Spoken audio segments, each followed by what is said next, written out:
బాజాబ్తు 15 మంది ఎంపీలు అమ్ముడు వేరు. ఆ 15 మంది ఎంపీలు అమ్ముడు వేయింది వాస్తవం. అండ్ల మీ తెలంగాణ ఎంపీలు 8 మంది అమ్ముడు వేయింది వాస్తవము అని స్వయంగా వాళ్ళ ఎంపీలు, నా మిత్రులు ఉన్న కాంగ్రెస్ పార్టీలో ఉన్న పాత మిత్రులు, ఢిల్లీలో కావచ్చు, ఇంకా చాలా రాష్ట్రాలలో వాళ్ళందరూ కూడా నాకు చెప్తే నేను చెప్పడం జరుగుతూ ఉంది. ఇవాళ రాహుల్ గాంధీ గారేమో ఓట్ చోరీ గురించి మాట్లాడుతూ ఉన్నాడు. ఇలా ఓట్ చోరీ అవుతుంది ఎక్కడ? స్వయంగా తెలంగాణలోని కాంగ్రెస్ పార్టీ ముఖ్యమంత్రే ఓట్ చోరీ చేసుకొని బీజేపీ పార్టీకి వేస్తుంటే నిజంగా దీని గురించి ఏడవాలా నవ్వాలా నాకు అర్థమవుతలేదు.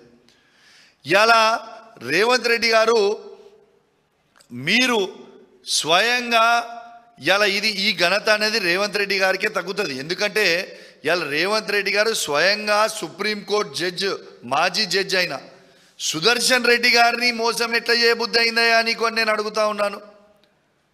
ఎందుకు మోసం చేసినావు అని నేను అడుగుతా ఉన్నాను. ఇలా తెలంగాణ బిడ్డ అయిన సుదర్శన్ రెడ్డి గారికి నీకు ఎట్లా మోసం చేయబుద్ధి అయింది? ఎప్పుడు కూడా నీ గురుదక్షిణ చంద్రబాబు నాయుడు గారికి, నరేంద్ర మోడీ గారికి ఇస్తూనే ఉంటావా?